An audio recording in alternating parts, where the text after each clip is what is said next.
그리고 당선인께서 그러니까 22대 국회에서는 민주당도 마찬가지입니다. 방송 3법 거부권 행사로 이제 다시 한번 입법을 추진하겠다 이런 얘기 밝히셨는데 일단 방송 3법에 대한 얘기를 살짝 해야 될 것 같아요. 네. 예.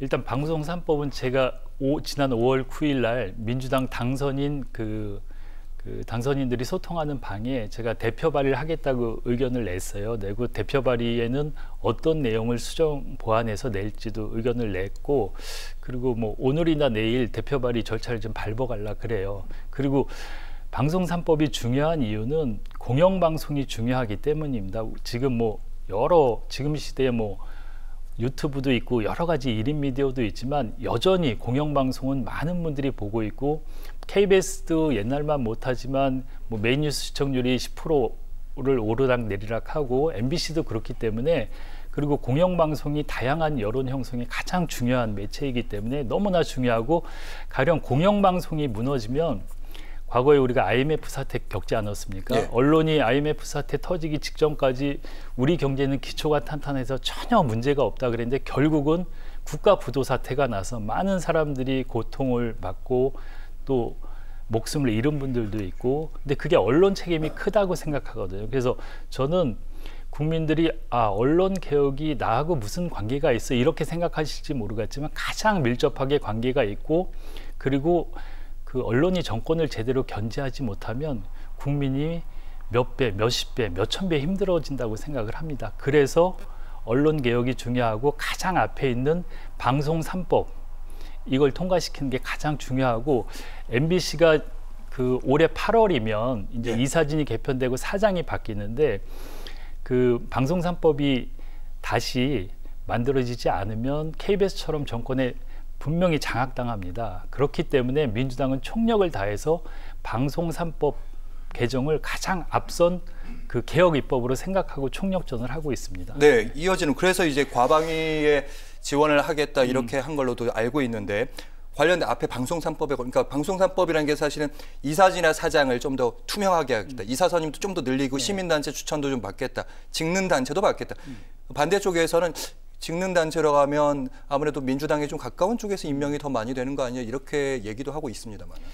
그러니까 직능 단체라는 거는 그 언론 현업인들의 대표 단체, 기자협회라든가 PD연합회라든가 기술인 그 대표성을 가진 단체이기 때문에 저는 그거는 전혀 문제가 없다고 생각하고, 오히려 가장 객관적이고 방송 현업에서 가장 그 정확하게 국민들 입장에서 볼 수 있는 분들이라고 생각을 합니다. 예. 네, 전문성으로 봐달라, 편파성으로 보지 말라 이런 말씀인데, 이 질문은 좀 3대가 지역 언론인 출신으로 알려지고 있습니다. 좀 더 쉬운 질문에 속할 수도 있는데, 지역 언론에 대해서 중요성에 그 누구보다 잘 알고 계실 텐데, 지금 윤석열 정부 아니면 그동안 정부들의 지역 언론에 대한 뭐랄까요, 투자라고 해야 되나요? 관심?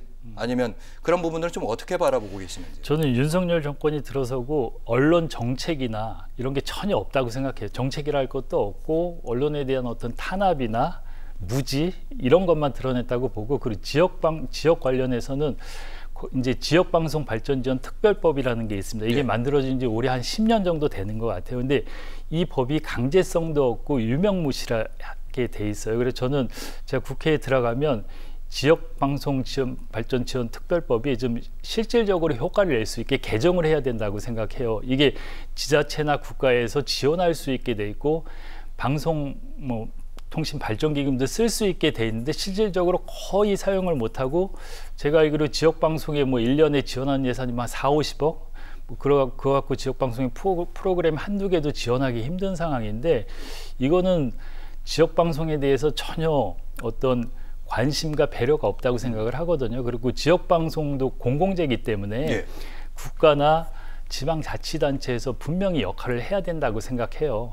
그래서 저는 그 법을 개정하는데 좀 의견을 많이 들어서 역할을 좀 하고 싶습니다. 그러면 이제 이런 배려나 지원 좋습니다. 아무래도 지역 언론 위기니까요. 우리 지역 언론이 일을 잘해야지 그것도 역시 지지를 받는 거 아니겠습니까? 그렇죠. 지역 언론 충분히 역할을 하고 있다고 보십니까? 많이 모자라요. 그러니까 뭐냐면 악순환의 연속인데, 경영이 어려우니까 경영을 하기 위해서 어떤 공정방송보다 사업이나 광고에 더 집착하게 되고, 이런 악순환의 연속인데, 그 고리를 끊어주고 건강한 지역 언론 생태계를 만들어주는 게 국가나 지방자치단체의 역할이라고 생각합니다. 네, 그런 판을 깔아주는 게 중요하다.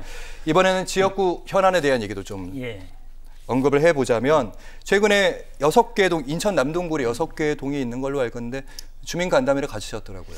6개 동은 아니고요. 11개 동이 있고 제가 9개 동을 돌았어요. 그러니까 제가 그 당선이 되고 구청 업무보고는 아직 안 받았어요. 안 받고 동은 이제 11개 동 중에 2개 동은 아직 못 가고 9개 동을 돌면서 요즘은 이제 주민자치위원회 같은 게 있어요. 뭐 동장님도 계시지만 주민자치조직이 있어서 거기서 이제 동 운영에 상당히 많은 역할을 하시는데 그분들의 얘기를 좀 많이 들었어요. 그래서 지역의 어떤 민원, 현안 그리고 같이 고민해서 할 거에 대해서 좀 같이 고민하고 소통하는 시간을 가졌고 그런 자리를 좀 자주 가지려 그래요. 제가 제 지역구의 11개 동을 시간 날 때마다 구석구석 돌면서 소통하고 국회의원이 국회의원이지만 또 지역을 기반으로 하기 때문에 두 가지를 잘 해야 된다고 생각해요. 이제 어떤 그 다선 의원이 저한테 그런 얘기를 하더라고요.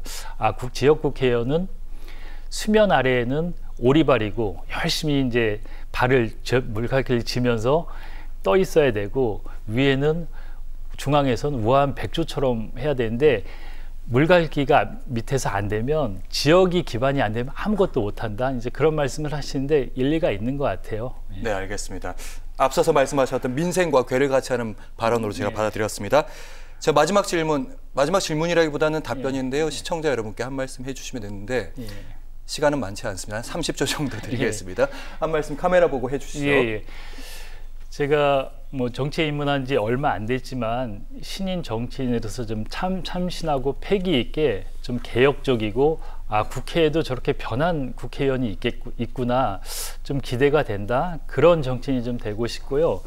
그리고 우리 남동을 지역에서도 아 우리 지역 국회의원이 정말 우리 지역구의 자랑이다 이런 국회의원이 되고 싶습니다. 그리고 저는 국회의원이 의원실에 이제 뭐 보좌진이 한 9명이나 되는데 과거에 이제 제가 밖에서 보면 저 인력 갖고 왜 저것밖에 일을 못할까 그런 생각 사실 많이 했거든요. 저는 그래서 정말 그 아주 효율적으로 일하고 성과를 내고 저는 진심을 다해서 뭘 하면 뭐든지 성과가 나고 국민들을 위해서 할 수 있다고 생각을 해요. 그래서 뭐 잘못하면 또 혹독한 매도 들어주시고 잘 지켜봐 주시면 열심히 하겠습니다. 네, 인천 남동구 민주당 이웅기 당선인과 함께했습니다.